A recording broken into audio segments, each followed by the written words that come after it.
everybody, it is Steve, your friendly neighborhood lawn gnome. Welcome back to another video over here on That's Comical. And if you're watching and it happens to be a Wednesday, happy new comic book day. Andy is here with me this evening. I hope all is well with you, sir. Yeah, I'm doing great. Happy to be here to talk for another step of our journey. Yeah, and it's been a while since we've actually gone into this ultimate journey. I mean, granted, we started two more ultimate journeys, and hopefully we'll get back into those at some point in time. But it has been a bit since Andy and I actually went and took a look at what might, in fact, be the two best stories in the big two comics, meaning DC and Marvel. So if you have not been here for a while, or if you're brand new, there will be a link to the playlist, so you'll be able to see how far we've gotten. But today we are now officially going back to the ultimate journey on the road to Blackest Night, and we are starting Arc 3. And this is definitely going to be a true heavy hitter. And I mean, it's already a heavy hitter based on the story that we're going to be talking about today. It's mostly been Green Lantern themed up until this point. Granted, Blackest Night is very much a Green Lantern story, but it is amazing to see how many truly iconic stories were connected to a certain degree. Some that we have discussed here and some that we haven't discussed here. But today will actually be a discussion of the third crisis story ever told in the world of DC. It's something a little different. That's all that I'm going to say before we get into it. And that is going to be the discussion of Identity Crisis, a 7-part miniseries written by Brad Meltzer and probably one of the coolest names in the world of comic book art, Rags Morales. I love that name so much. And, you know, I remembered seeing Identity Crisis in a couple of things in my DC animated video library, and it was one of those small reminders about how I really needed to get back into comics at some point in time while these films were coming out. And when I heard the story about Identity Crisis, let me just say that it definitely resonated with me. So when I finally got to reading it, I was extremely shocked about the nature of this story. And believe it or not, I don't know if we ever really had a discussion about this, but this actually is my favorite comic book story of all time, just because of the fact that when I put it down, I said, wow, comics ain't for kids anymore. Yeah, so I've read this story twice. And the first time I read it, I really did like it. I had some problems with it, but I really, really did like it. And I think a lot of what you like about it, I probably like about it too. The problem, the problem for me is when I read it the first time, it was a couple years back at your recommendation, and I wasn't reading it in the context of our journey. But reading it in the context of our journey made me put a spotlight on the fact that, like, wait a second, this is a DC crisis in continuity that has implication for the rest of DC. And it's important enough that we're reading it as one of the steps on our journey. And I thought, hold on, a lot happens in that story that I really don't like being in continuity. So when it's a difference in perspective, right? When I read it as a standalone DC story doing something interesting with characters, I thought there was a lot of really good stuff there. Again, some problems, but there was a lot of really good stuff there that I was very interested in. But I feel very conflicted about it now. So I'm going to try to focus on the positive first reading I had of it for the sake of talking about the story. And when we're forced to talk about it in the context of the journey at many points in this video, is when I will sound a whole lot less charitable Well, towards this story. Andy, I'm not going to say that what you're saying is wrong, because the truth of the matter is there are some very dark elements in this story, elements that you never would have ever imagined being in comic books for a million years. But I think that that's one of the main reasons why it makes so much sense that some of these topics are here, because the point of this story is to show the true importance of why does a superhero wear a mask. it's not because of the fact that they're trying to be a superhero for the sake of being a superhero. I mean, look, let's all admit that if there was one hero that knew the whole reason as to why they wore the mask, it was Spider-Man. No one held that torch better than the Stan Lee Steve Ditko creation over in Marvel. So to never really see this specific element of storytelling in DC the way that it was portrayed here, let's just say that maybe DC had a little bit of catching up to do to show the significance and the importance of wearing the mask. But what we didn't see in the Marvel side was just how dark things could get if an identity is actually found. But another big question is, how exactly does this one story link to the ultimate journey to Blackest Night? Well, it's because of the fact that there is one element that we will see predominantly come back to bite us in Blackest Night, and it's the element of death. Yeah. And the story begins not necessarily with the death of a superhero, but the death of a superhero's wife. And I think one of the few things I've got to give Brad Meltzer credit for is you could have gone in the easiest way possible and you could have had Lois Lane whacked. That would have probably been one of the easiest roads to go. But no, let's take a look at a character that many people do not know much about. Let's take a look at Elongated Man, a straight arrow superhero who is in a loving marriage to his wife, Sue Dibney, and out of nowhere, when he is out fighting crime, he gets a call from her, and in the middle of the phone call, she mysteriously dies. And the thing that is so incredible in regards to that point in the story is the raw emotion that is shown through the writing and the artistry of the creative team behind this book. Because in a world, in a universe that is ultimate fantasy, to see something this real and to see a superhero literally feel like they're nothing anymore because they lost the love of their life, that is extremely, extremely powerful. And let's remind ourselves that this is not the first time that a superhero has ever had love and loss. I mean, for crying out loud, the death of Jean Grey in the 1980s, that was one that hit a lot of people hard. But again, I don't know necessarily about how raw the emotions were in that book because, quite frankly, I still haven't read it, but I'm sure that they were hard hitting considering how popular that story is.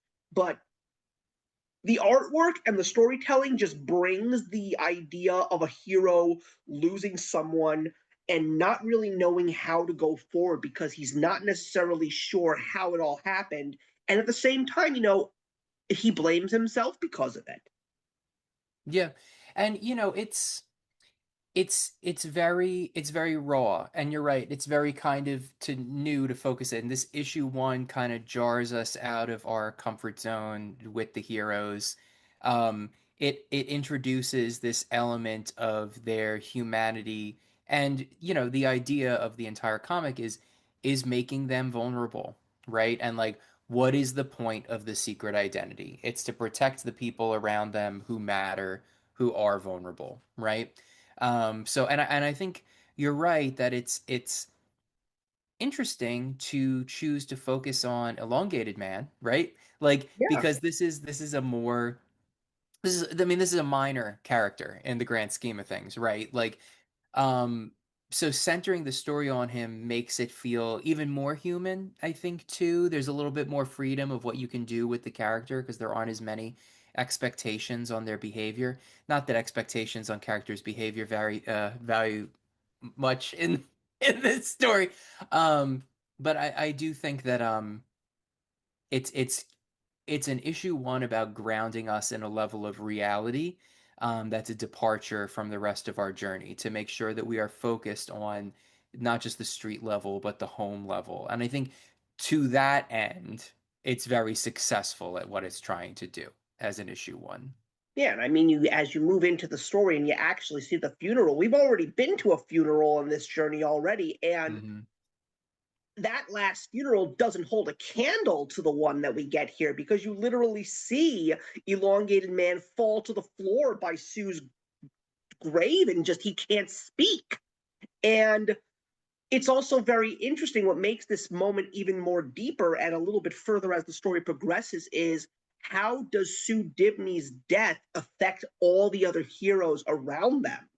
And I'm actually a little bit happy about this one thing that I'm going to say, and we'll get into this part a little bit later, but Batman's role in this story. We have been crapping on Batman so many times in all of these other stories because of his attitude towards certain events that took place in the previous story arcs. But Batman has such a different role in this one as he is trying to be the detective that he is to try and solve Sue's murder. And the part that blows my mind in regards to this is how many how many walls he hits, and how it tears him apart. And it's beautiful to see Batman's humanity in this light as Hmm. well. And that was, I think, another one of the major strong things. But again, there's another thing that happens with Batman that is even worse. But let's just say that out of all the times that we have gotten together to discuss the road to Blackest Night and how we had not many nice things to say about Batman, it is really great to see such a powerful role that he takes in this story. Yeah, and I think well characterized as Batman in this story. His absence from the funeral, I think, is perfect. I think that was a smart move. His drive to solve the mystery, despite the roadblocks you mentioned, I also think gives us a taste of what makes Batman so great. I think if somebody were following along with us on this journey as an intro into comics, this might be the one where their ears perk up about Batman if they somehow had lived under a rock and like didn't understand what made the character so interesting. This would probably be the one that starts to get you thinking, I want to know more about this guy. So I agree with you there.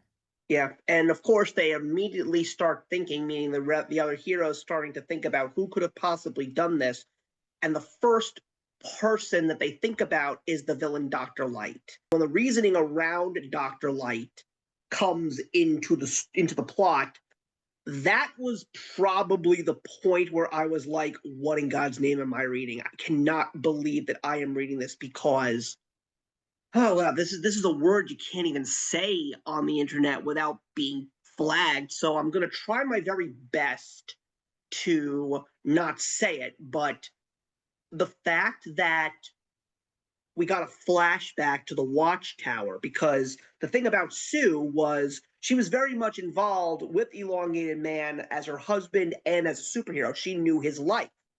And the fact that there are certain superheroes that won't even give their secret identity to their significant others, this was a different take on what superheroes normally do. So, because of the fact that she was very much understanding of who he was and what he did for a living, she would, meet other heroes. She would be invited to the Watchtower. And one day they just happen to have brought Dr. Light in, and he manages to take advantage of the situation and he sexually assaults Sue.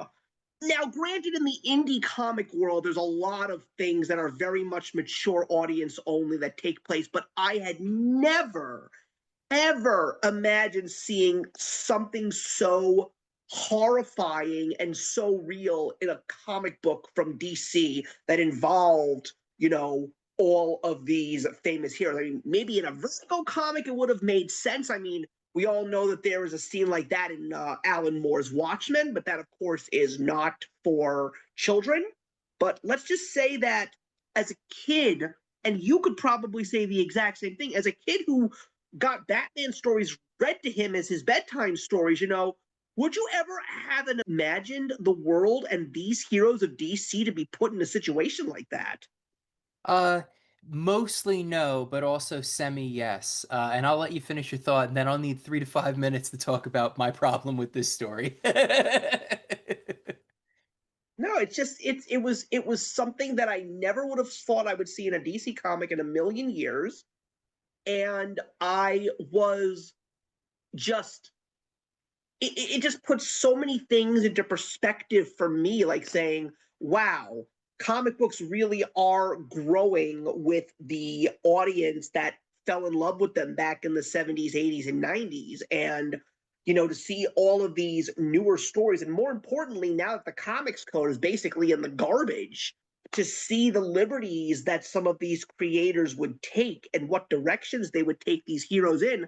That's the reason why we had a story like Blackest Night, and that's why we have the kinds of stories that we're even getting in comic books today, mainly in DC and Marvel comics. So I don't necessarily think that that's a bad thing, because the truth of the matter is the fact that there are adults that read comics. You got to give them adult stories.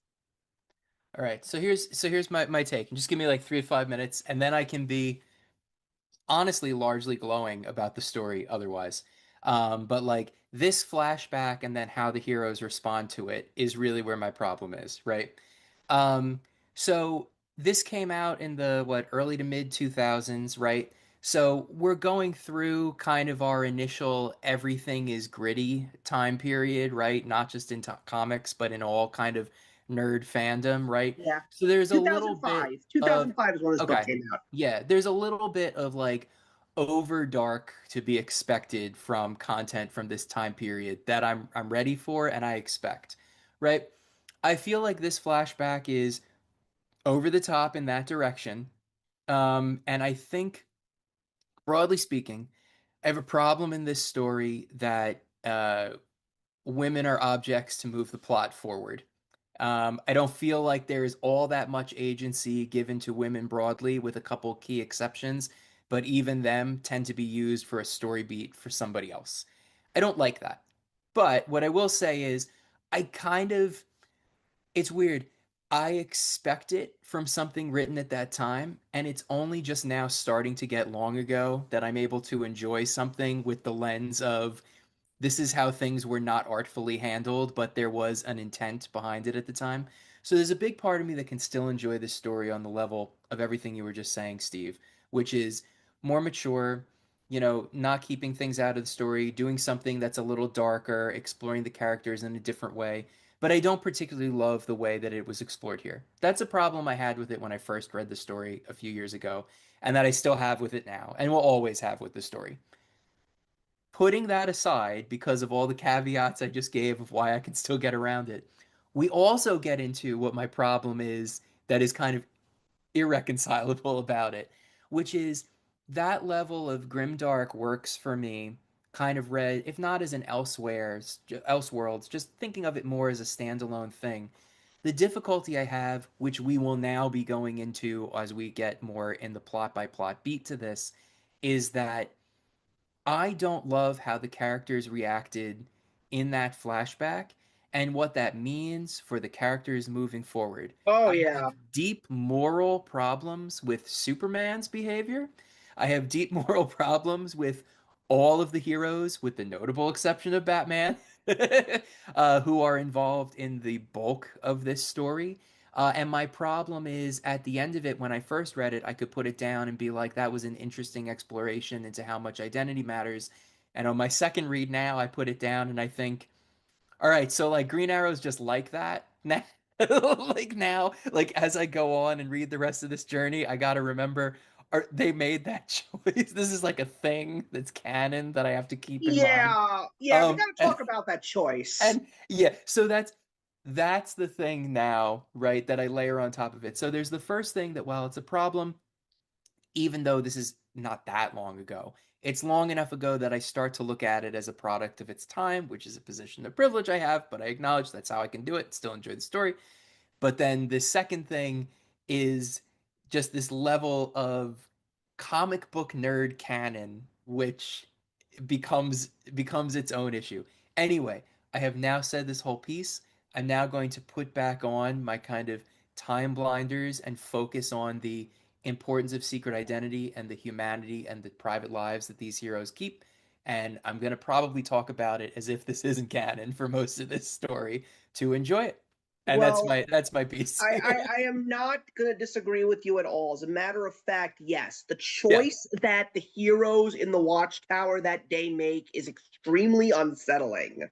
The fact that it shows how weak and vulnerable that they can be, especially because of the fact, let's face it, they're humans. That's what humans can be at sometimes, especially with a situation like that. And basically, what they do is they tell Zatanna to practically lobotomize Dr. Light so he'll never remember the fact that this happened. And I'm Oh, just, and Steve, I'm so sorry. I want to add one last thing, which yeah, is a positive thing, that's very tied to all of this, though. I did mention, could I have imagined like those Golden Age stories, blah, blah, blah. Semi, yes, not this one specific moment, but I actually also kind of looked at this story when I was reading it as sort of a DC wide kind of, honestly, a lot of what I thought was interesting about the Three Jokers, yeah, which is an exploration of a difference in behavior by heroes and villains at different time periods in the DC canon. And when I think of Three Jokers, something really interesting to me was reconciling the way that the like Golden Age and Silver Age and modern Joker have been portrayed, right? And trying to make sense of all of that. To an extent, Dr. Light going from, the horrible person that committed the acts in issue one, issue two. I forget where it occurs in this. somewhere in between there. Going to, they say, oh, I thought he was a goofy one, blah, blah, blah. It has shades to me of the gold to silver age, right? And I really kind of thought that it was kind of an exploration of that sort of theme when I was reading it too. And then, of course, later in the story some things happen where we kind of put that goofy side, that silly side of Dr. Light aside, and that all read to me as a very meta narrative thing. So, and I point this out to say that's something I think is really interesting that's explored in this comic. It's one of the many things I really like about this comic. And it makes it feel grounded to me in the history of DC in a way that maybe hits you immediately as this is completely different. It's like, okay, maybe that one act was completely different, but the concept of someone being very, very criminal, then very, very silly, and then very, very criminal again reads to me like a meta narrative about comics. So Right. I wanted to say that too. So you look at these heroes and you really look at them very differently because they come off extremely weak. But in all fairness, I would say, because the person that pretty much gives a ton of the orders is Ollie. And to a certain degree, I'm not surprised that he does that because of the fact that Ollie wears his heart on his damn sleeve. He hates people in pain, he hates people getting hurt. For him to tell Zatanna to lobotomize Dr. Light is not necessarily a big surprise to me, just because of the fact that that is exactly, to me, that's who Ollie is. He's someone who just doesn't want people to feel pain. But it's still something that you would not expect from someone who proclaims themselves to be a superhero, because you are doing serious damage to, even though this person is most likely a bloodthirsty, insane maniac, he's still a human. And you don't do something like that to somebody, regardless of the nature of this beast. But I can understand why they did what they did because of what he did. And so the argument that also goes on in between the heroes because of the fact that they took that kind of action is something that was going to stay with them for the rest of their lives. And we don't know it yet, but trust me, it's going to pay off as we go down the road on our journey. But we discover that Dr. Light is pretty much a dead end, and he's not the one who did this. And then we're introduced to a couple of very unusual things. The whole situation with Deathstroke, and at one point in time, they wonder who hired him. Is this person the killer? We then also get introduced to the Atom's ex-wife, Jean, who just happens to show up try to take this opportunity to reconcile with Ray, aka the Atom. And to me, that's also something that just feels very unusual and very out of place. But then we're introduced to another two stories. We're introduced to Tim Drake's story, and we're introduced to Captain Boomerang's story. Another thing I did not expect to see in this story, but let me say why I really enjoy Tim Drake's story, because there's a lot of things that a lot of people know about Robin, and we know that Robin has taken many different personas. Tim Drake is the one that I think always seems to be forgotten, and more people need to see this character because, We love Tim Drake. well, that's the thing. That's This why is a known feature on this channel for anyone who has been following us. well, that's the thing. The funniest thing was while I was actually reading this story, I'm saying, oh man, I cannot wait for Robin and Batman Tim Drake from Jeff Lemire and Dustin Wynn, Yeah. because I really hope that they take some of these very important elements that most people don't know about Tim Drake. What are those important elements? He's not an orphan. He's not a bad kid. He's actually a kid that comes from a upper middle class home. He has a good family life. He lives with his dad. I don't really know what happened to his mom. They never really told any stories about what happened to his mom. But he lived a good life in Gotham City. He was one of the better people in this world. And his becoming Robin is very different from a Dick Grayson and very different from a Jason Todd, because he hears about a crime that takes place and it affected him in some way, and he wants Batman to solve it. So what does he do? He uses his own detective skills to find out who Batman is and ask him for his help. He discovers who Batman is. He discovers the Batcave on his own. He is the world's greatest detective. And he's a young kid, which is even more interesting. He's going to school. He gets into relationships and all this. He is living a very different life from the previous Robins. Yeah. And through this, we see a really nice bond between him and his dad.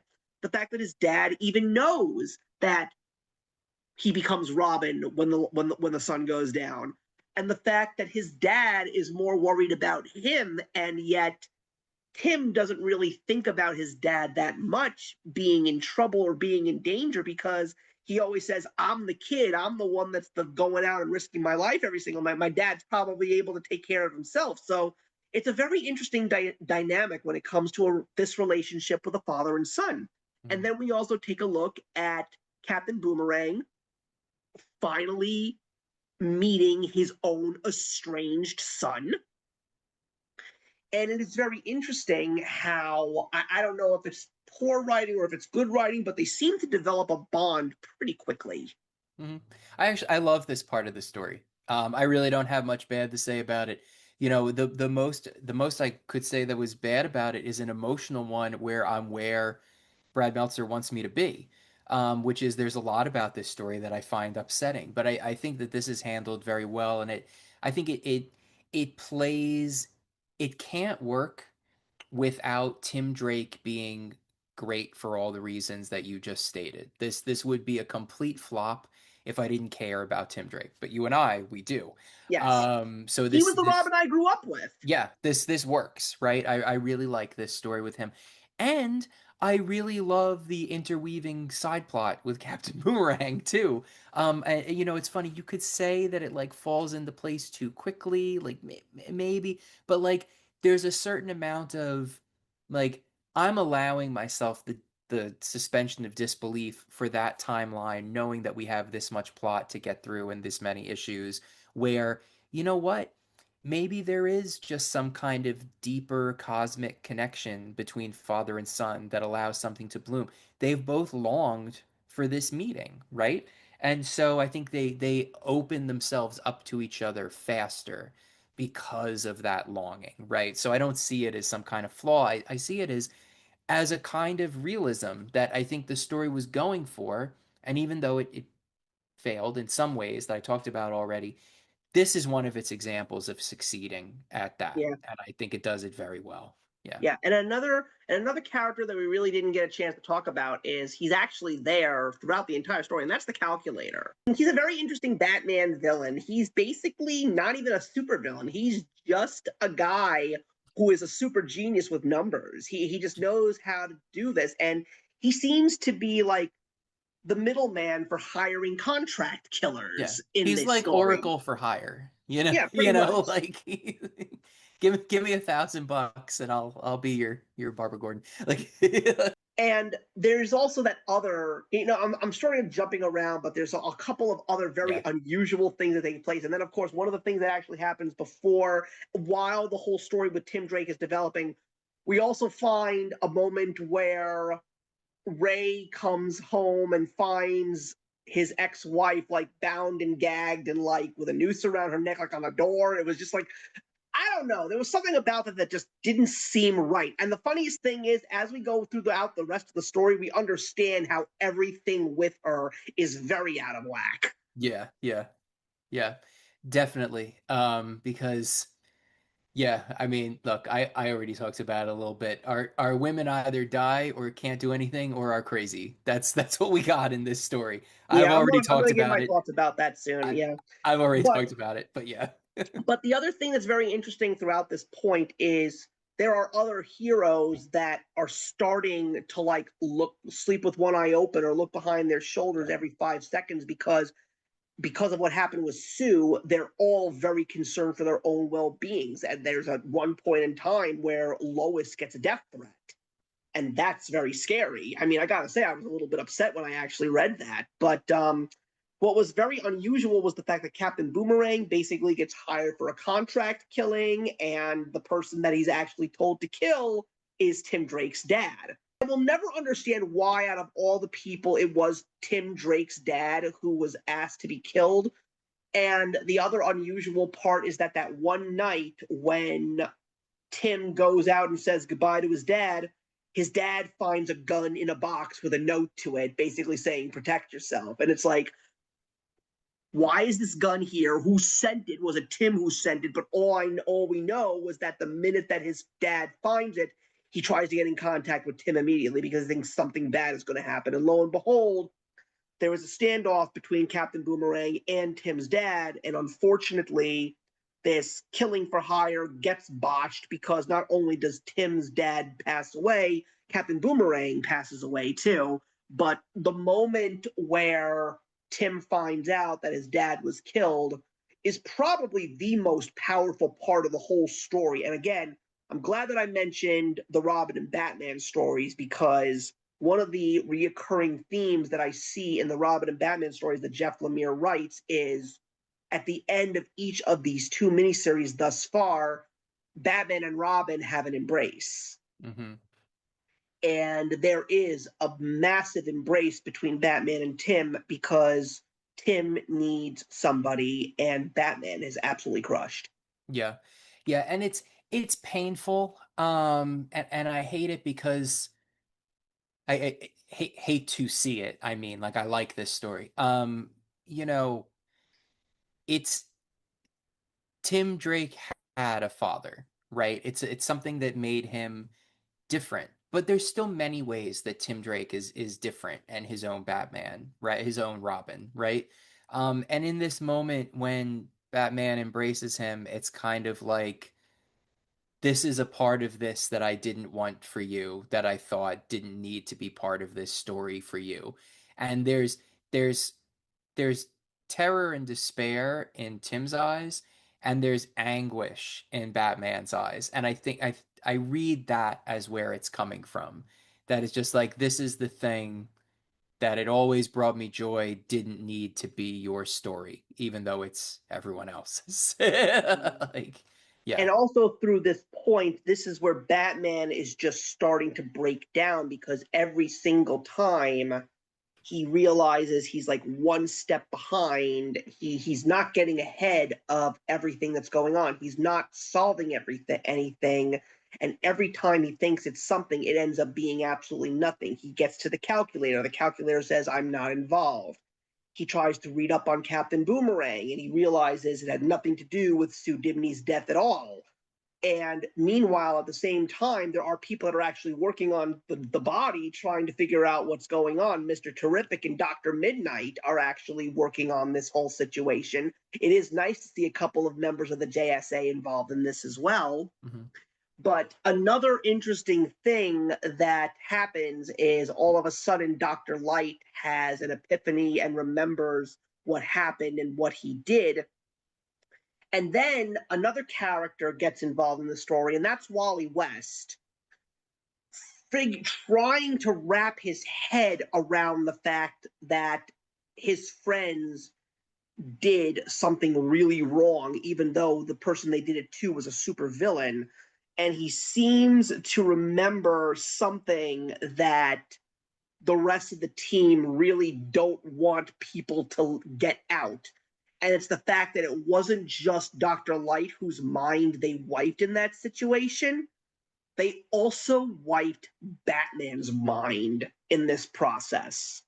Yeah. And the interesting thing about Batman's role in that situation is so interesting because a few years back, we have to remember the Mark Waid JSA story Tower of Babel, when the Justice League discovered that Batman had plans to practically off or at least disable every member of the Justice League if ever any of them went rogue. And in that process, the bad guys get a hold of his plans and use them against him and the rest of the Justice League.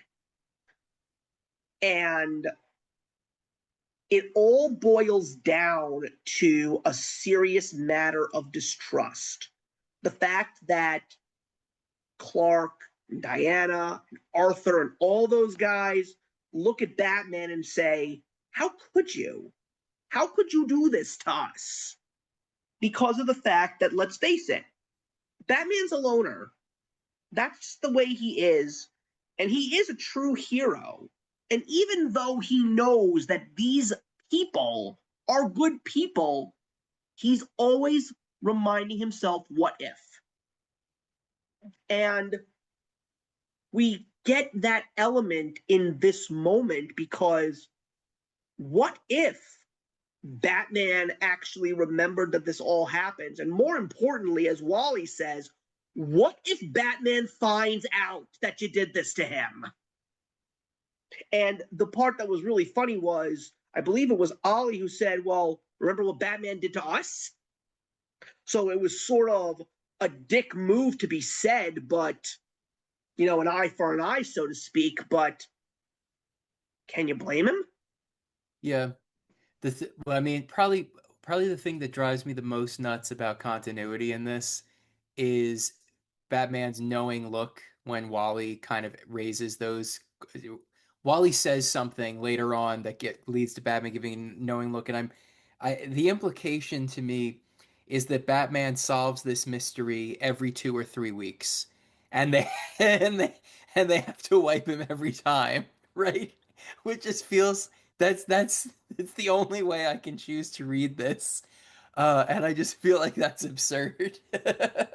Well, we'll get into the more absurd thing, and that is when they finally discover who killed Sue Dibney. Yeah, yeah.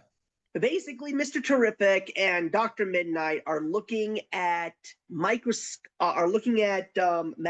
images of Sue Dibney's brain, because the interesting thing that they did notice about her passing away was the fact that there was no gunshot, there was no stab wound. She literally just collapsed. And then they take a look and they find two tiny little footprints embedded in her brain. And of course, you know, the first thing that comes to my mind is, oh my God, don't tell me Ray Palmer's the guy that killed her. No. Right. It was his ex-wife, Jean. And why is it that she had to do it? I will say, thank God that the other 2/3 of this story were as good as they were, because if this was the ending and it was a subpar story, I would be fuming. The fact that the reason why she killed Sue Dibney was because she wanted attention from Ray and she wanted to rebuild their marriage. That's, you know, I'm not going to say that Brad Meltzer's a bad writer, but one day if I ever get the opportunity to meet him, I was like, what the hell were you thinking, man? That's a bit lame. Well, I mean, in fairness, though, I'm not really defending this writing because like this is just okay, we have a female character, so she's dead, powerless, or crazy. But in fairness, she does say that she didn't intend to kill her. She thought by blocking off the blood vessel for a split second, it would knock her out. You figure with everything going on, she would have been recognized and saved, and that wouldn't have been a murder but would have been an unexplained scary thing. Her own falsified murder attempt, she was aiming to be saved, theoretically was going to be safe there too. And then in the situation with Tim Drake's father, the gun had been provided, thinking that in hiring a cheap, hopefully incompetent villain, it could be seen as cleaning up, and this person didn't die either. It was just threats all along the way. So it went completely awry due to this crazy woman. Yeah, she was crazy. But right, but like, um, in fairness, that was the idea, that she actually didn't want anyone to get hurt, and the person who she thought she was putting at the most risk was probably herself. But there was just a level of carelessness, and none of it panned out, and a lot of people died. Yeah. And she ended up getting thrown into Arkham, Yep.